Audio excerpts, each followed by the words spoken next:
Public ನ್ಯೂಸ್ಗೆ ಸ್ವಾಗತ. ನಾನು ಶಕುಂತಲಾ ಭೂಷಣ್. ಮೊದಲಿಗೆ ಸುದ್ದಿಗಳತ್ತ ಗಮನ ಹರಿಸೋಣ.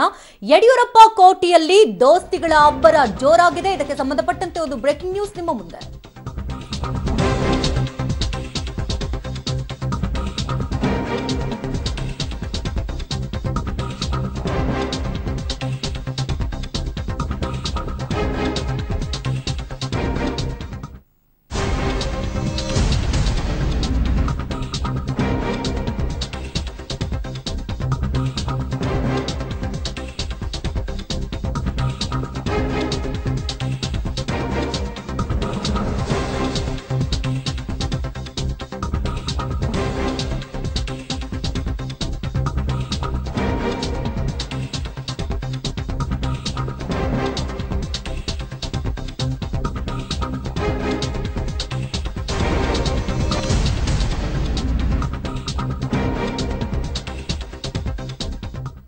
ರಾಜ್ಯ ರಾಜಕಾರಣದಲ್ಲಿ ಜೋಡೆತ್ತುಗಳ ಹವಾ ಜೋರಾಗಿ ನಡೀತಾ ಇದೆ. ಯಡಿಯೂರಪ್ಪ ಕೋಟೆಯಲ್ಲಿ ಸ್ವಯಂ ಘೋಷಿತ ಜೋಡೆತ್ತುಗಳು ಅಂತ ತಾವೇ ಘೋಷಣೆ ಮಾಡಿಕೊಂಡಿದ್ರು.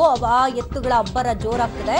ಕಮಲ ಸಾರಥಿಯ ಕೋಟೆಗೆ ಸಿಎಂ ಕುಮಾರಸ್ವಾಮಿ ಹಾಗೂ ಡಿಕೆ ಶಿವಕುಮಾರ್ ಲಗ್ಗೆ ಇಡ್ತಾ ಇದ್ದಾರೆ. ಇವತ್ತು ದೋಸ್ತಿಪಾಳ್ಯದ ಅಭ್ಯರ್ಥಿ ಮಧು ಬಂಗಾರಪ್ಪ ನಾಮಪತ್ರವನ್ನ ಸಲ್ಲಿಕೆ ಮಾಡ್ತಾ ಇದ್ದು, ಈ ಸಂದರ್ಭದಲ್ಲಿ ಕಾಂಗ್ರೆಸ್ ಜೆಡಿಎಸ್ ದೋಸ್ತಿಯಿಂದ ಬೃಹತ್ ಶಕ್ತಿ ಪ್ರದರ್ಶನಕ್ಕೆ ಎಲ್ಲಾ ರೀತಿಯ ಸಿದ್ಧತೆಗಳನ್ನ ಮಾಡಿಕೊಳ್ಳಲಾಗಿದೆ. ಎರಡನೇ ಹಂತದ ಮತದಾನಕ್ಕೆ ನಾಮಪತ್ರ ಸಲ್ಲಿಕೆಗೆ ನಾಳೆಯೇ ಕಡೆಯ ದಿನವಾಗಿರೋದ್ರಿಂದ ಇವತ್ತು ದೋಸ್ತಿಪಾಳ್ಯದ ಅಭ್ಯರ್ಥಿ ಮಧು ಬಂಗಾರಪ್ಪ ನಾಮಪತ್ರವನ್ನ ಸಲ್ಲಿಕೆ ಮಾಡ್ತಾ ಇದ್ದಾರೆ. ಈ ಸಂದರ್ಭದಲ್ಲಿ ಕಾಂಗ್ರೆಸ್ ಜೆಡಿಎಸ್ ದೋಸ್ತಿಯಿಂದ ಬೃಹತ್ ಶಕ್ತಿ ಪ್ರದರ್ಶನಕ್ಕೆ ಎಲ್ಲಾ ರೀತಿಯ ಸಿದ್ಧತೆಗಳನ್ನ ಈಗಾಗಲೇ ಮಾಡಿಕೊಂಡಿದ್ದಾರೆ. ಇನ್ನು ಕಲಬುರಗಿ ಕ್ಷೇತ್ರದ ಬಿಜೆಪಿ ಅಭ್ಯರ್ಥಿಯಾಗಿ ಉಮೇಶ್ ಜಾಧವ್ ನಾಮಪತ್ರವನ್ನ ಸಲ್ಲಿಸ್ತಾ ಇದ್ದಾರೆ. ಶಿವಮೊಗ್ಗ ಕ್ಷೇತ್ರದ ದೋಸ್ತಿ ಅಭ್ಯರ್ಥಿಯಾಗಿ ಮಧು ಬಂಗಾರಪ್ಪ ನಾಮಪತ್ರವನ್ನ ಸಲ್ಲಿಸ್ತಾ ಇದ್ದಾರೆ. ಹುಬ್ಬಳ್ಳಿ ಧಾರವಾಡ ಕ್ಷೇತ್ರದಿಂದ ಬಿಜೆಪಿ ಅಭ್ಯರ್ಥಿಯಾಗಿ ಪ್ರಹ್ಲಾದ್ ಜೋಶಿ ಉಮೇದುವಾರಿಕೆಯನ್ನ ಸಲ್ಲಿಸಲಿದ್ದಾರೆ. ಇನ್ನು ಬಿಜೆಪಿ ಅಭ್ಯರ್ಥಿಯಾಗಿ ಗದಗದಿಂದ ಡಿಆರ್ ಪಾಟೀಲ್, ಕೊಪ್ಪಳದಿಂದ ಕರಡಿ ಸಂಗಣ್ಣ, ಚಿಕ್ಕೋಡಿಯಿಂದ ಕಾಂಗ್ರೆಸ್ ಅಭ್ಯರ್ಥಿಯಾಗಿ ಪ್ರಕಾಶ್ ಹುಕ್ಕೇರಿ ನಾಮಪತ್ರವನ್ನ ಸಲ್ಲಿಸಿದ್ದಾರೆ. ಇನ್ನು ಶಿವಮೊಗ್ಗದಲ್ಲಿ ಮಧು ಬಂಗಾರಪ್ಪ ನಾಮಪತ್ರಿಕೆಯ ಸಲ್ಲಿಕೆಯ ವೇಳೆ ಡಿಕೆ ಶಿವಕುಮಾರ್ ಮತ್ತು ಸಿಎಂ ಕುಮಾರಸ್ವಾಮಿ ಜೊತೆಯಾಗಲಿದ್ದಾರೆ. ಜಾಧವ್ ನಾಮಪತ್ರ ಸಲ್ಲಿಕೆಯ ವೇಳೆ ಯಡಿಯೂರಪ್ಪನವರು ಅವರಿಗೆ ಜೊತೆಯಾಗಲಿದ್ದಾರೆ. ಇನ್ನು ನಾಮಪತ್ರ ಸಲ್ಲಿಕೆ ಹಿನ್ನೆಲೆಯಲ್ಲಿ ಚಿಂಚೋಳಿಯ ರಟ್ಕಲ್ಸ್ ರೇವಣಸಿದ್ದೇಶ್ವರ ದೇವಸ್ಥಾನದಲ್ಲಿ ವಿಶೇಷ ಪೂಜೆಯನ್ನು ಸಲ್ಲಿಸಿದ್ದಾರೆ.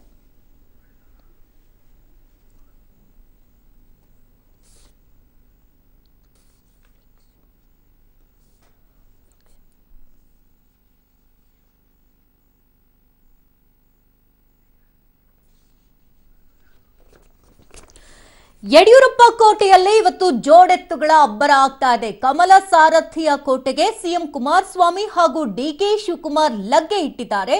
ಇವತ್ತು ದೋಸ್ತಿಪಾಳ್ಯದ ಅಭ್ಯರ್ಥಿ ಮಧು ಬಂಗಾರಪ್ಪ ನಾಮಪತ್ರವನ್ನ ಸಲ್ಲಿಸ್ತಾ ಇರುವ ಬೆನ್ನಲ್ಲೇ ಕಾಂಗ್ರೆಸ್ ಜೆಡಿಎಸ್ ದೋಸ್ತಿಯಿಂದ ಬೃಹತ್ ಶಕ್ತಿ ಪ್ರದರ್ಶನಕ್ಕೆ ಎಲ್ಲಾ ರೀತಿಯ ಸಿದ್ಧತೆಗಳನ್ನ ಮಾಡಿಕೊಂಡಿದ್ದಾರೆ.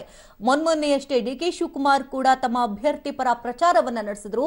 ಆ ಸಂದರ್ಭದಲ್ಲಿ ತಮ್ಮ ಅಂತ ರಾಘವೇಂದ್ರರವರ ಹೆಸರನ್ನ ನಮೂದಿಸಿ ಅಲ್ಲಿ ಉಚ್ಚರಿಸಿ ಹೇಳಿದ್ರು. ಅವರಿಗೆ ಸ್ವಲ್ಪ ರೆಸ್ಟ್ ಕೊಡೋಣ ಅನ್ನೋ ನಿಟ್ಟಿನಲ್ಲಿ ಟಾಂಗ್ ಅನ್ನ ಕೊಟ್ಟಿದ್ರು. ಇದರ ಬೆನ್ನಲ್ಲೇ ಇವತ್ತು ಜೋಡೆತ್ತುಗಳು ಭರ್ಜರಿ ಪ್ರಚಾರವನ್ನ ಮಾಡಲಿದ್ದಾರೆ. ಶಿವಮೊಗ್ಗದಲ್ಲಿ ಯಡಿಯೂರಪ್ಪನವರ ಭದ್ರ ಕೋಟೆ ಇದು. ಬಿಜೆಪಿ ಭದ್ರ ಕೋಟೆಯಲ್ಲಿ ಮೈತ್ರಿ ಅಭ್ಯರ್ಥಿಯಾಗಿ ಸ್ಪರ್ಧಿಸ್ತಾ ಇರ್ತಕ್ಕಂಥ ಮಧು ಬಂಗಾರಪ್ಪ ಇವತ್ತು ನಾಮಪತ್ರವನ್ನ ಸಲ್ಲಿಕೆ ಮಾಡಲಿದ್ದಾರೆ. ನಾಳೆಯೇ ಕಡೆಯ ದಿನವಾದ್ರಿಂದ ಇವತ್ತು ನಾಮಪತ್ರವನ್ನ ಸಲ್ಲಿಸ್ತಾ ಇದ್ದಾರೆ.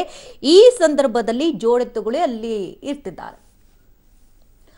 ಇನ್ನಷ್ಟು ಡೀಟೇಲ್ಸ್ ಅನ್ನ ಕಲೆ ಹಾಕೋಣ. ದೂರವಾಣಿ ಸಂಪರ್ಕದಲ್ಲಿ ಹಾಲಸ್ವಾಮಿ ಇದ್ದಾರೆ. ಹಾಲಸ್ವಾಮಿ, ಯಡಿಯೂರಪ್ಪ ಕೋಟೆಯಲ್ಲಿ ಜೋಡೆತ್ತುಗಳು ಇವತ್ತು ಅಬ್ಬರದ ಪ್ರಚಾರವನ್ನ ನಡೆಸಲಿದ್ದಾರೆ. ಹೇಗಿದೆ ಹವಾಲೆ?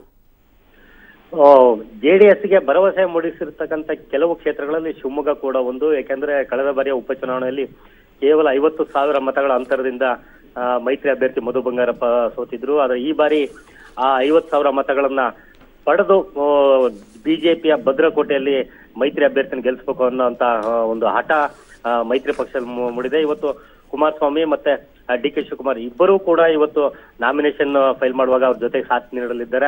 ಅದರ ಜೊತೆಗೆ ಶಿವಮೊಗ್ಗದಲ್ಲಿ ಹಮ್ಮಿಕೊಂಡಿರ್ತಕ್ಕಂಥ ಬಹಿರಂಗ ಸಭೆ ಮತ್ತೆ ಮೆರವಣಿಗೆನಲ್ಲೂ ಕೂಡ ಅವರು ಇವತ್ತು ಬಿಜೆಪಿಯ ಭದ್ರಕೋಟೆಯಲ್ಲಿ ಅವ್ರ ಮೇಲೆ ಯಾವ ರೀತಿಯ ಟೀಕಾ ಪ್ರಹಾರ ಮಾಡಿ ಮತದಾರನ ಸೆಳಿತಾರೆ ಅನ್ನೋದನ್ನ ಈಗ ಕಾದ್ ನೋಡ್ಬೇಕಾಗಿದೆ ಶಕುಂತಲ. ಅಂದ್ರೆ ಜೋಡೆತ್ತುಗಳ ಅಬ್ಬರ ಪ್ರಚಾರದಿಂದ ಏನಾದ್ರೂ ಕಮಾಲ್ ಆಗುತ್ತಾ ಅಲ್ಲಿ ಅಂತ? ಇದುವರೆಗಿನ ಪರಿಸ್ಥಿತಿಯನ್ನು ನೋಡಿದ್ರೆ ಆ ರೀತಿಯ ಕಮಾಲ್ ಅಂದ್ರೆ ಯಾಕಂದ್ರೆ ಇಲ್ಲಿ ಇರ್ತಕ್ಕಂತ 8 ವಿಧಾನಸಭಾ ಕ್ಷೇತ್ರಗಳಲ್ಲಿ 7 ವಿಧಾನಸಭಾ ಕ್ಷೇತ್ರಗಳಲ್ಲಿ ಬಿಜೆಪಿಯ ಶಾಸಕರೇ ಇದ್ದಾರೆ. ಈ ರೀತಿ ಯಾವುದೇ ಕಮಾಲು ಅಂತರವನ್ನ ಕಡಿಮೆ ಮಾಡಬಹುದು ಅಂತಾನೆ ಹೇಳ್ಬೋದು. ಡಿ ಕೆ ಶಿವಕುಮಾರ್ ಇನ್ನ 18ರಿಂದ 3 ದಿನಗಳ ಕಾಲ ಶಿವಮೊಗ್ಗದಲ್ಲೇ ವಾಸ್ತವ್ಯ ಹೂಡಲಿದ್ದಾರೆ. ಆ ಟೈಮಲ್ಲಿ ಆ ಸಂದರ್ಭದಲ್ಲಿ ಅವ್ರು ಯಾವ ರೀತಿಯ ತಂತ್ರಗಾರಿಕೆಯನ್ನ ರೂಪಿಸಿ ಯಾವ ರೀತಿ ಮತದಾರನ ಸೆಳಿತಾರೆ ಅನ್ನೋದ್ರ ಮೇಲೆ ಮತ್ತೆ ಇವತ್ತಿನ ಯಾವ ರೀತಿಯ ಹವಾ ಕ್ರಿಯೇಟ್ ಮಾಡ್ತಾರೆ ಅನ್ನೋದ್ರ ಮೇಲೆ ಡಿಪೆಂಡ್ ಆಗುತ್ತೆ. ಥ್ಯಾಂಕ್ ಯು ಹಾಲಸ್ವಾಮಿ ತಮ್ಮೆಲ್ಲ ಡೀಟೇಲ್ಸ್ಗಾಗಿ.